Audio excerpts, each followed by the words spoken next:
Okay, so we're looking at Watch Dogs 2 at 21/9 and specifically my thoughts on the game. So yes, as I covered in my 21/9 support breakdown of the game, which you can watch over on my channel or just check the description and I'll have a link there, Ubisoft has created a sequel in a series that tops the original Watch Dogs in every way. Yes, it's not perfect, but it is nonetheless a damned fun game that has, for the majority of people, run solidly well at launch. Obviously it's PC, so some people will have niche problems that need patching, but yeah, overall things have been really good. So the big question first is, why is this better than the first game? And really it's because of two key points, with obviously some other lesser things too. So firstly, story. The story and just generally the entire interaction with the world is far more light-hearted. You aren't a gruff middle-aged man who hates the world and you're living in a dark, seedy version of Chicago. Instead, you're an energetic young man with a buzz for life and a positive outlook on the world. You worm your way through a multitude of real-life stories with just little details skewed to avoid legal issues, like the Martin Shkreli case of late, which is ever so sweet with the news of a group of students having recreated their own version of the drug for a minute fraction of the cost in real life. But yeah, I like these little digs at real-life things. And this all allows for a really fun, interesting set of missions that, whilst at their core are similar to most games' mission styles, because the story wraps around them to make it so fun, it masks the simplicity of e.g. go grab a car, and turns them into a fleshed out event that feels far bigger than in reality it is. This style of storytelling as well works perfectly in San Francisco, with its young techie stereotype now associated with it and Silicon Valley. The second big point that makes this game a lovely step up from the first is the increased depth to world interaction. The first game marketed this idea of being able to control everything around you and bend it to your will, but it's only now here that this feels far truer. You have a seriously increased number of abilities to unlock and exploit, and additions like control over cars and people make you feel both far more powerful and that you can play beyond the standard sneak around quietly and maybe occasionally use a small phone hack or something. Now you can whip out like an RC car or a drone to scout ahead, and yeah, it all fleshes out the world and your interaction with it, making it feel more alive and inviting to play in. Now on this point, I still want to say that this game doesn't match a game like GTA 5 in terms of world quality. I can't put my finger on exactly what it is, maybe it's a lack of vehicles and people, but the world doesn't feel alive in the way a game like GTA 5 does. Funnily enough, a friend of mine jumped on and played for a bit, and his first response was, this doesn't feel as filled out, as vibrant as a GTA world.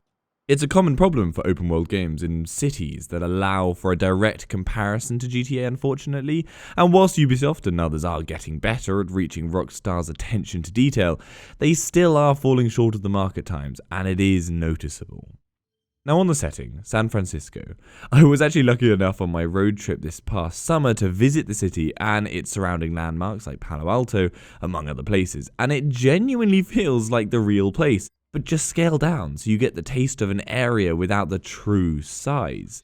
Really, the only piece that felt lacking was the Golden Gate Bridge, which the game fails to recreate well. It doesn't convey its true sheer size, and its design is, well, it just felt completely off when you walk across it. But yeah, overall, it's a great city choice for the game. And yeah, well chosen, Ubisoft. Driving is weak. Definitely for something you do a lot of, it sticks out like a sore thumb. Once again, Rockstar leading the way with fantastic driving physics. With such a key element to a game, it's something that Ubisoft needs to nail better in my opinion. However, general control of Marcus is extremely fluid. You feel like he is very clearly interacting well with the environment with minimal weird moments, even if they thought it a good idea to put some ridiculous parkour animations in places. But yeah, it works nicely. And you do feel like you can move around the world with clean movement, and you're not too restricted, though there are still some unclimbable surfaces and heights that come from having no specific jump button. The in-game phone is another clever way of building in world interactions like music control, a camera, the Song Sneak app, even having an app store, and so forth, without breaking the immersion in the way a typical in-game menu does. However, it does mean accessing the standard in-game menu screen is a bit long, which is frustrating at times.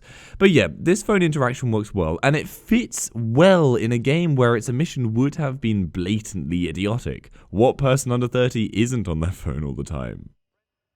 A quick point on graphics. I talked about this in my support review, but yeah, the game is gorgeous. Obviously it looks better with the sun up, but yeah, effort has been put in.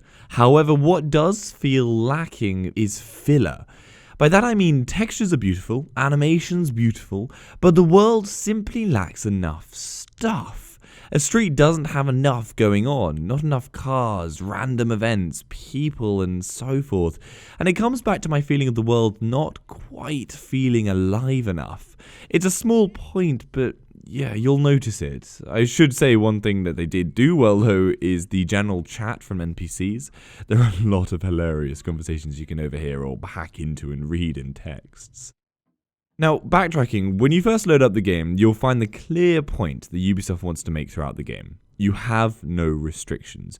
You can go anywhere in the city immediately, usually games lock off parts and slowly open them up over time, but you can just explore before doing anything, and it's cool.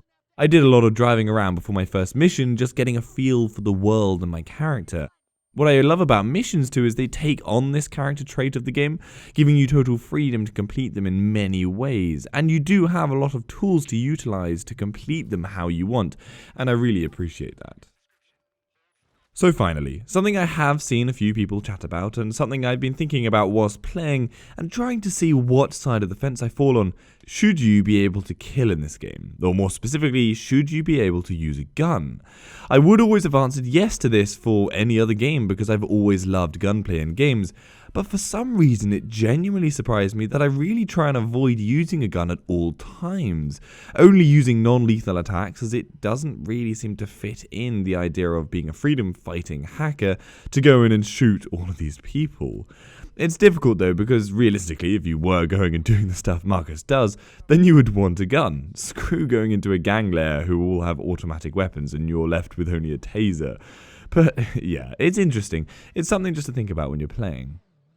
So yes, whilst we may have had to wait 2 weeks over the console release before getting our hands on the game, I'd say it was worth the wait. I'm happy to wait 2 weeks for a stable, well-made PC title, and with a WideAsFcuk score of 3, overall I am very happy to recommend this game. If you felt burned from the first one, then this should put the series back into your good books. Ubisoft has taken it in a very different direction, and in my opinion, have made a very fun game.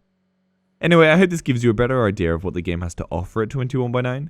Give this video a like if you found it helpful, and subscribe for future info. And as I said, if you want to see my full 21x9 support breakdown of the game, then check out my video on that, linked in the description, or just head over to my channel. For any of the games at 21x9, again, head over to my channel. Hopefully I've covered it. If I haven't, then leave a comment down below and I'll try and cover it. And if you'd like to donate to the channel, the links to my Patreon page are in the description. See you later.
Guys. So people got fired for being our supporters?